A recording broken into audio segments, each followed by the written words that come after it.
Olá, professores e alunos, sejam bem-vindos. Eu sou o professor Paulo Torres e estarei aqui, claro, a matéria é química, mas estamos aqui na IFA. Muito bem, e eu também, professor Virgílio, né, junto com o professor Paulo. Sejam todos muito bem-vindos. Eu sou o professor Virgílio Guedes e a partir de agora vocês vão acompanhar aí com a gente, né, junto comigo e o professor, o nosso IFA, nosso itinerário formativo aí de Ciências da Natureza, tá bom? Então vamos observar o conteúdo da nossa aula 2, que traz aí como objeto de conhecimento tradições e potencialidades da Amazônia e no detalhamento, unidades de conservação no Brasil, conceitos, categorias e distribuição nacional. Então, esse é o conteúdo da nossa aula. Fiquem ligados, a nossa aula começa agora. Vamos lá. Olá, professores! E olha que ambiente maravilhoso que nós temos aqui. E nessa aula, né, professor, nós estaremos falando de unidades de conservação, né? Exatamente, né? A gente vai observar aí o que são essas unidades de conservação, né? Qual a finalidade de terem sido criadas essas unidades de conservação. Nessa imagem, a gente está observando aí cenários, né? Paisagens da Amazônia, né? Entre outras regiões, por exemplo, mas a gente visualiza ali, ó, locais onde nós temos bastante vegetação, nós temos animais também, né? Então a gente tem algumas dessas reservas, né? Que são conhecidas como reservas de desenvolvimento sustentável, chamadas RDS, né? Como nessas imagens que vocês podem visualizar aqui ao lado. E aqui também nós temos Parque Nacional, né, de Anavilhas. Então nós vamos ver e analisar o que na verdade seria as unidades de conservação, né? Então, dê uma olhada. As unidades de conservação, elas foram estabelecidas a partir da Lei número 9.985, em 2000. E no artigo 2, para os fins previstos nessa lei, entende-se por... Então, nós temos as unidades de conservação, que elas vão ser entendidas como espaço territorial e seus recursos ambientais, incluindo as águas jurisdicionais com características naturais relevantes, legalmente instituído pelo poder público, com objetivo de conservação e limites definidos sob regime especial de administração, ao qual se aplicam garantias adequadas de proteção. Então a gente tem aí um exemplo que é o Parque Nacional, como vocês viram, mas agora uma imagem, né, ali mais próxima. Do Parque Nacional de Anavilhanas, né, localizado aí aqui no Amazonas, como a gente pode observar. E é um cenário, né, bem característico dessa região, como a gente pode visualizar aí nessa imagem, certo? Então a gente visualizou aí um pouco, né, do que são as unidades de conservação. Vimos alguns exemplos, né, que nós temos. Vocês também ao longo dessa aula vão compreender melhor esses exemplos e como elas são classificadas, né? Como você observou, a gente tem aqui Parque Nacional, temos as RDS, né? Tem outras nomenclaturas conforme elas são classificadas. E como criar uma unidade de conservação? Olha só. Pode ser criada por lei ou por decreto do chefe do Poder Executivo, no caso, o presidente da República ou o governador do estado, e só pode ser desfeita também por lei, né? Então, para que a gente possa ter essa unidade de conservação, né, com o objetivo ali de proteger determinada área, né, é preciso que ela seja criada ali por lei, né? E também existe ali toda uma regulamentação para essas unidades de conservação. E quem administra as unidades de conservação em âmbito federal? Olha só, nós temos aí as unidades de conservação da esfera federal do governo, são administradas pelo Instituto Chico Mendes de Conservação da Biodiversidade, né? O ICMBio. Nessa imagem você observa ali uma foto, né, da fachada do ICMBio, justamente esse órgão aí responsável, né, esse instituto responsável por administrar essas unidades de conservação, certo? E aí mais detalhes sobre esse instituto na próxima imagem, olha só. E detalhe, ele não só administra, mas ele fiscaliza também. Exatamente. Né? Então, olha aí, o ICMBio é responsável por gerir, proteger, monitorar e fiscalizar as 335 unidades de conservação federais existentes em todo o país. Ah, professor, eu achei que era só no Amazonas. Não, é espalhado no país todo, tá bom? A autarquia foi criada no dia 28 de agosto de 2007. Então, note, como você viu anteriormente, que as unidades de conservação, elas entraram, né, pela lei de 2000, só 7 anos depois nós tivemos aí o Instituto Chico Mendes, tá? Então, ele é vinculado ao Ministério do Meio Ambiente e Mudança do Clima, o MMA. Isso, e aí só para reforçar, né, na imagem, como eu falei anteriormente, que era a sede do Instituto, e ela fica localizada em Brasília, tá? Mas aí a gente está visualizando que o nome do Instituto é Chico Mendes, né? Vocês podem estar se perguntando por que Chico Mendes. Algumas pessoas talvez conheçam a história do Chico Mendes, mas para a gente relembrar, né, caso você ainda não conheça, a gente convidou aí um professor de História, né, o professor Ananias, para explicar melhor para a gente e entender por que esse instituto recebeu esse nome. Então visualiza aí quem foi Chico Mendes aí nesse vídeo. Observa e a gente já volta.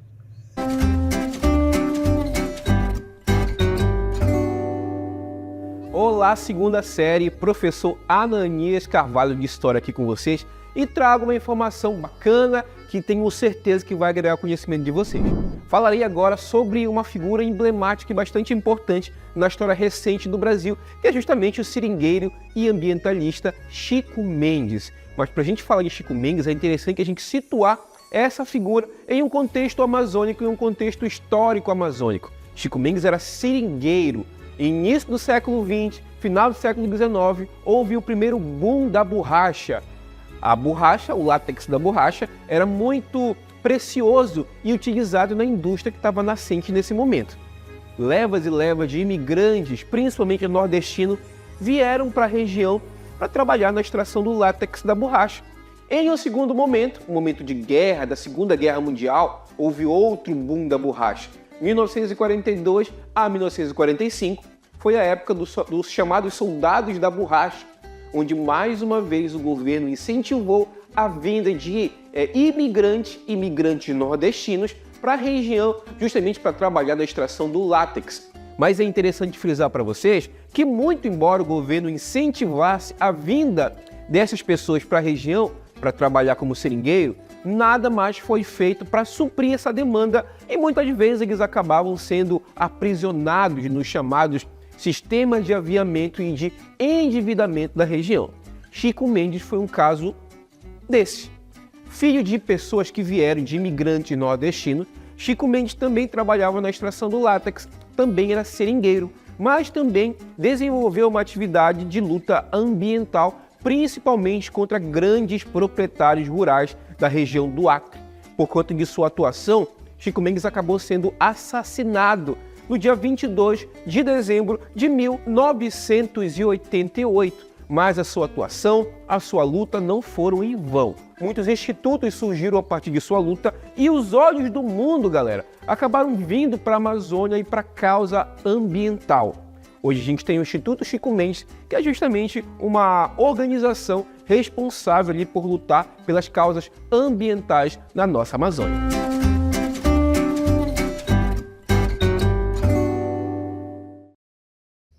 Muito bem, então a gente pôde observar, né, que Chico Mendes, né, ele é um nome bastante envolvido aí com esse período da borracha, né, esse ciclo da borracha, como a gente pode observar.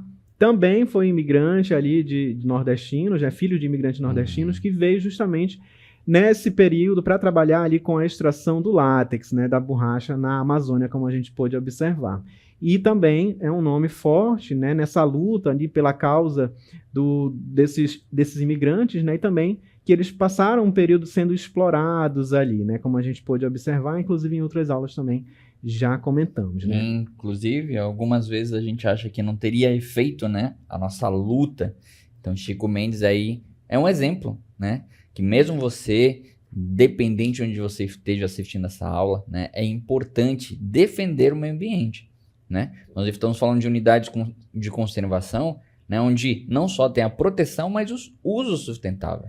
E dependendo de onde você estiver, pode ter pessoas querendo, né, prejudicar mais do que guardar, né? É isso aí, né? Então o Chico Mendes ele também teve esse papel importante, né, na preservação do meio ambiente, né? Um ambientalista, na verdade, tem esse papel, como eu falei, na preservação do ambiente, né? E a gente pôde observar naquelas imagens onde o professor estava gravando ali aquele vídeo, a gente viu a casa de Chico Mendes, né? A casa real onde ele morava, né? Na região ali onde tinha essa atividade da extração da borracha, por exemplo, certo?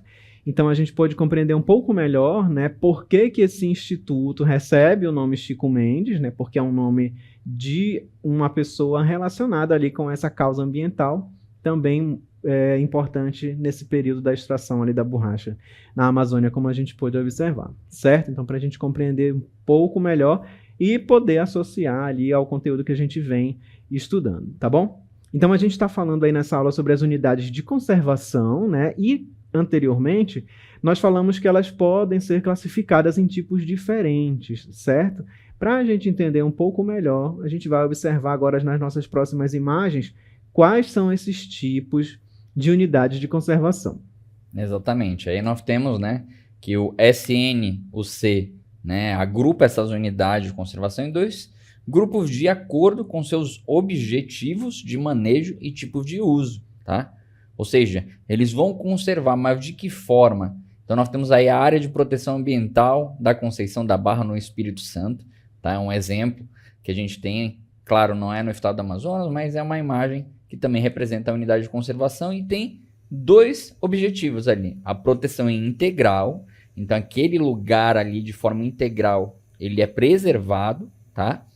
Mas tem o uso sustentável também, tá? Então, aquela região vai ser possível, claro, com fiscalização, como a gente acabou de falar, o uso daquele local, seja para pescaria, seja para cultivo, mas precisa ser realmente resguardado e fiscalizado aquilo de alguma forma, né? É isso aí, né? Então, a gente tem essas áreas, né, como a gente pode observar aí, de proteção integral, ou seja, aquele determinado local, né, aquela área, esse tipo dessa unidade ali de conservação, ela tem que ficar completamente protegida, né, isolada do homem, por exemplo, né, para que somente a vida ali, a fauna, a flora possa, né, sobreviver e oferecer ali, na verdade, renovar esses recursos, né, sem a interferência do homem.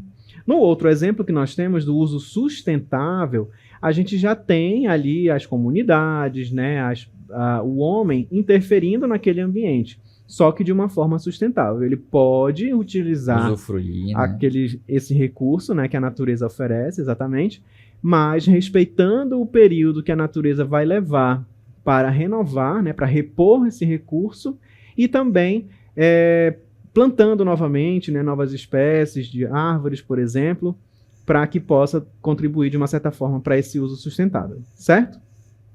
E aí, para a gente entender um pouco mais, né, sobre quais são esses tipos de unidade de conservação, agora a gente vai ouvir a fala de uma outra profissional. Agora a gente tem uma professora de geografia que vai explicar melhor para a gente como que funciona essa divisão aí desses tipos de unidade de conservação. Observem e a gente já volta.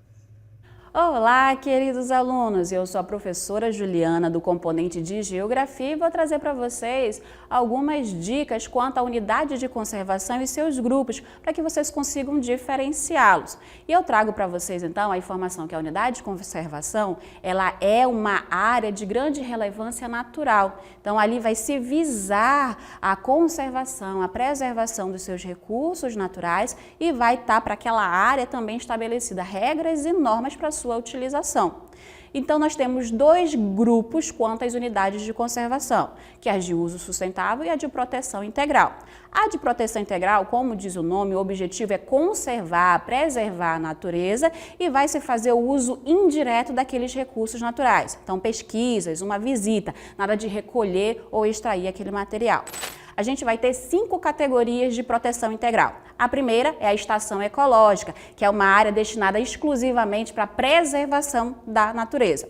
A segunda categoria é a reserva biológica. A terceira, o Parque Nacional, que pode ser um parque estadual ou um parque municipal também. A quarta categoria, o monumento natural. E a quinta e última categoria da proteção integral é o refúgio da vida silvestre. Agora, o segundo grupo das unidades de conservação é o uso sustentável, que, como diz o nome, vai se fazer o uso direto daqueles recursos, mas conciliando com a preservação, a conservação daquele ambiente natural.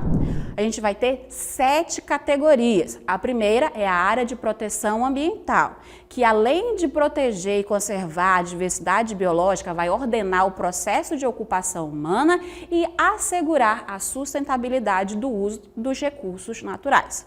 A segunda categoria, a área de relevante interesse ecológico. A terceira é a floresta nacional. A quarta, reserva extrativista. A quinta, a reserva da fauna. A sexta, reserva de desenvolvimento sustentável. E a sétima e última categoria, reserva particular do patrimônio natural. E essa é interessante falar também que ela pode ser solicitada como a criação dessa área por iniciativa privada e vai acabar recebendo toda a ajuda, todo o apoio que tem dentro dos órgãos do Sistema Nacional de Unidades de Conservação. Aqui a gente finaliza essas diferenças entre as categorias da unidade de conservação e espero encontrar vocês numa próxima. Tchau, tchau! Ok, e aí a gente tem um dado curioso, né? Essas imagens que vocês observaram aí ao fundo, né, onde a professora estava apresentando para a gente as unidades de conservação, ele é um parque também, é um parque do Mindu, que fica localizado aqui na capital do Amazonas, né, aqui em Manaus, que é um parque ali municipal, né, e ele abriga ali alguns exemplares, né, da fauna e da flora. Então é também um local interessante para a gente conhecer um pouco melhor e também ter esse contato com a natureza e saber da importância também da preservação, né? Sim, exatamente. Então, quantas categorias que nós temos dentro, né, de cada um deles? Aí nós vimos, né, os dois objetivos de proteção, né, e de uso sustentável. Então, falando um pouco mais de proteção integral, né, ele tem como principal objetivo preservar a natureza, sendo admitido apenas o uso indireto dos seus recursos naturais. Ou seja, como vocês acabaram de ver, né, a gente não pode estar ali usufruindo daquele local. Então, apenas de forma indireta. Então, é muito importante entender isso, porque muitas vezes a gente pensa que é só um cercadinho que se faz, né, e vamos guardar aquele local, mas tem categorias, e como vocês viram agora há pouco, até instituições privadas podem até fazer ali uma unidade de conservação, mas claro, de uso sustentável. Exatamente, né? A gente vai observar agora um outro tipo, né, das unidades de conservação, no caso de uso sustentável. Por sua vez, tem como objetivo compatibilizar a conservação da natureza com o uso sustentável dos recursos, conciliando a presença humana nas áreas protegidas, né? Então, se você observar nessa imagem, aí você encontra, né, a vegetação, né, essa parte verde ali, os rios, por exemplo, mas ali no centro da imagem você observa que tem ali um flutuante, né, umas casas, por exemplo. Então, a gente sabe que nessa área ali a gente tem a presença humana, né, e que pode contribuir ali para esse uso sustentável, né? Eles podem utilizar os recursos que a natureza está oferecendo aí, como, por exemplo, né, a madeira presente aí na vegetação, os peixes que o rio pode oferecer, mas o que é importante é lembrar que se respeitando o período para que a natureza possa se recuperar e oferecer novamente esse recurso, né? Os peixes, por exemplo, pode ser pescado para que ele possa ser consumido ou comercializado, mas é importante respeitar o período, né, o período do defeso e aquele período onde o peixe ele precisa se reproduzir, né, e atingir um tamanho adequado, né, para que ele possa, uma maturidade, né, para que ele possa ser abatido, né, possa ser pescado e possa ser consumido ou comercializado. Então, dessa forma, a gente tem aí o uso sustentável, né, ou o manejo dessas áreas. Então, é uma área ali, ela é uma área de proteção, mas ela tem também a presença, né, a participação ali do homem, né, e o importante é que esse contato do homem seja de forma sustentável, justamente para garantir que as próximas gerações também tenham acesso a esse recurso que a natureza oferece. Exatamente. E é muito importante que o professor comentou das próximas gerações, né? Porque aqui já foi um deserto em determinado momento e o Saara já foi uma floresta. Então, se a gente não cuidar aqui do nosso meio ambiente, realmente teremos consequências futuras. Mas vamos falar especificamente das unidades de conservação do Estado do Amazonas. Dê uma olhada. A Secretaria de Estado do Meio Ambiente do Amazonas, a SEMA, ela realiza a gestão de 42 unidades. Lembra que a gente viu anteriormente que eram mais de 300 no Brasil todo. E só aqui tem 42 unidades de conservação, sendo 8 de proteção integral e 34 de uso sustentável.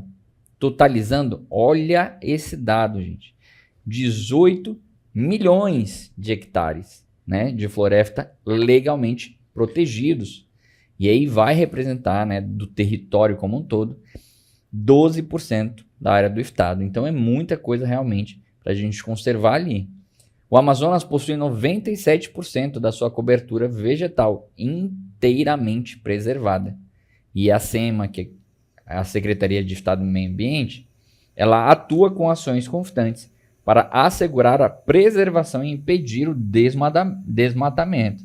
Então, não só o ICMBio, mas o SEMA também trabalham para conservar, né, aqui todas as unidades de conservação. Exatamente, né? Para a gente entender melhor, a gente tem aí o ICMBio numa escala federal, né? Um órgão federal, aí a gente tem uma escala nacional, e a SEMA mais diretamente do Estado, né? Que é a Secretaria de Estado do Meio Ambiente do Amazonas, que vai realizar essa gestão aí mais diretamente das 42 unidades de conservação, certo? Então, como a gente pôde observar ali, essa informação bem interessante, né? Que o Amazonas ele possui 97% da sua cobertura vegetal inteiramente preservada. Mas aí alguém pode comentar, mas professor, se fala tanto sobre o desmatamento, né? Sobre as queimadas, por exemplo, da importância de reduzir o desmatamento, justamente, né? Esse desmatamento, a gente sabe que ao longo dos anos ele vem reduzindo, né? Um pouco, tá? Mas são ainda atividades que acontecem, como a gente sabe, né? Às vezes é preciso retirar aquela cobertura, aquela área de vegetação ali para se fazer um campo para a pecuária, né? Para a criação de gados, por exemplo. E junto com isso é utilizada uma outra técnica, que são as queimadas, né? Que auxilia também na retirada dessa cobertura vegetal e é também muito utilizada. São atividades que causam, né, grandes impactos ali para o meio ambiente como um todo, né? Tanto para os vegetais que são diretamente ali retirados, né? Para o solo, né? Acaba empobrecendo o solo de uma forma. E para os animais que vivem naquela região, né? Quando a gente fala de animais, a gente está falando de todos, incluindo o ser humano, né? Temos ali os animais que utilizam aquelas árvores como abrigo, né? Como as araras, os macacos, por exemplo, acabam ficando ali sem o seu local ali, né? E vão, às vezes, em busca de um novo local para que eles possam se desenvolver, né? Se reproduzir. Muitas das vezes eles acabam morrendo, né? Nesse caminho aí, buscando um novo local. Ou chegando nesse novo local, pode ser que eles não tenham uma boa adaptação.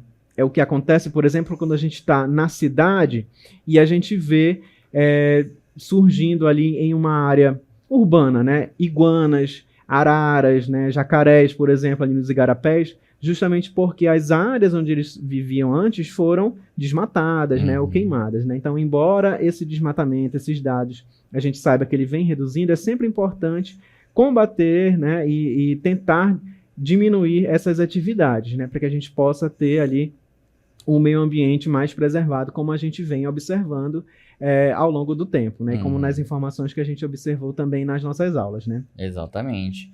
E essas unidades de conservação, elas estão espalhadas pelo Amazonas, né? Como nós falamos, são 42. Então, dê uma olhada aí em algumas que nós temos mapeadas aí para vocês verem. Então, algumas dessas unidades estão espalhadas pelo Amazonas todo, né? Não é só em Manaus. Então, você, em determinado município que está assistindo essa aula, né, vai conseguir localizar, de acordo com o mapa, a sua unidade de conservação. Então, nós temos aí a reserva extrativista do Rio Gregório, né? Tá lá embaixo, perto do Acre. Né? Nós temos também ali reserva de desenvolvimento sustentável do Cujubim. Também a RDS de Uacari. Então, nós estamos subindo ali do lado esquerdo, né? Até o direito. Nós temos do Mamirauá e do Amanã. do Catuá, em Pixuna, e nós temos ali a do Piagaçu Purus, né? Então note que ela se espalha, não é apenas ali próximo do rio, né? Mas sim regiões muito grandes de reservas. Temos a área de proteção ambiental, né, da margem esquerda do Rio Negro, o setor ali de Tarumã Sul, Tarumã Mirim, né? Eu pulei ali a RDS do Rio Negro. E chegando ali mais à direita, nós temos a área de proteção, a Reserva de Desenvolvimento Sustentável de Puranga Conquista, a RDS do Atumã, a Floresta Estadual de Maués, a RDS de Canumã, Rio Madeira, Rio Amapá e do Juma, né? Então note aí que ela está bem distribuída aí, são apenas 16 das 42. Imagina, né? Colocar aí todas as 42, o quanto o estado do Amazonas é conservado, né, com essas unidades.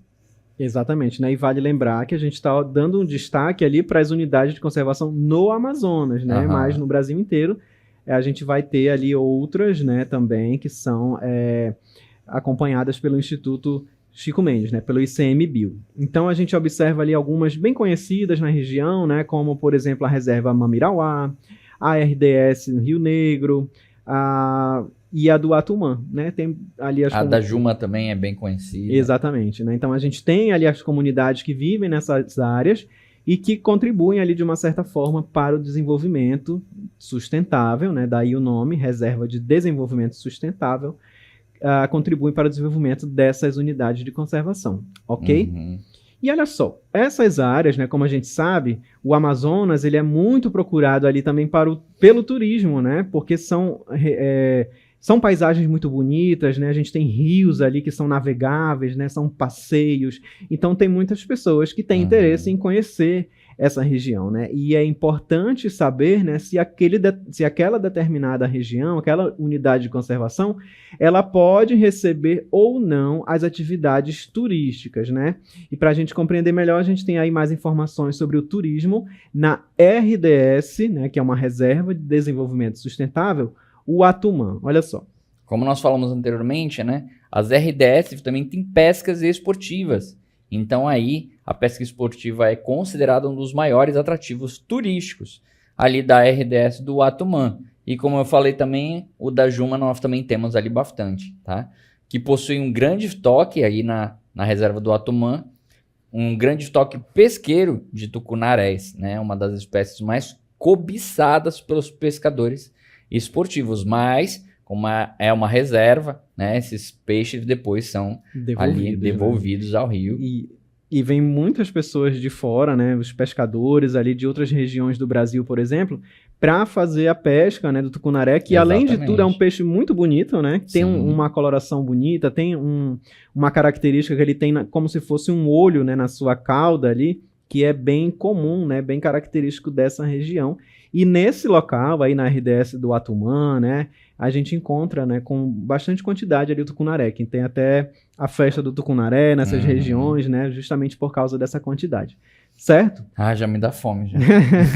Continuando aí, nós observamos, né, que a prática na unidade de conservação ocorre no segundo semestre do ano, sendo oferecida pelas próprias comunidades que atuam como protagonistas dessa atividade. Então, ninguém melhor do que a própria comunidade, né, para oferecer essas atividades para a população, né? Então, para a população não, para os turistas, né? Então, todas essas regiões ali que você for visitar, por exemplo, sempre tem alguém da região orientando, né? E aí é importante, né, que quando você for ter acesso a esses locais, por exemplo, a gente falou ali sobre a pesca na RDS do Atumã, né? Mas existem outros locais, como por exemplo ali o arquipélago de Anavilhanas, que a gente viu lá no início da aula, também é muito procurado para o turismo, né? E as pessoas querem chegar lá, querem nadar com os botos, mas não pode, né? As próprias pessoas de lá, da comunidade, que fazem essa orientação, né? E os visitantes têm acesso ali, conseguem observar, né? Fazer algumas atividades mais imersivas aí na natureza, mas é importante sempre respeitar ali esse contato, né? Até mesmo a gente está falando de um outro animal, né? Que é um animal silvestre, é importante ter apenas observar, né? E deixar a natureza ali no seu lugar, não é mesmo, professor? Exatamente. Precisamos cuidar e vocês, né, têm parte nisso, tá bom? Muito obrigado pela sua presença. Espero ter entendido tudo direitinho. Até a próxima. É isso aí. Essa foi a nossa aula e até a próxima.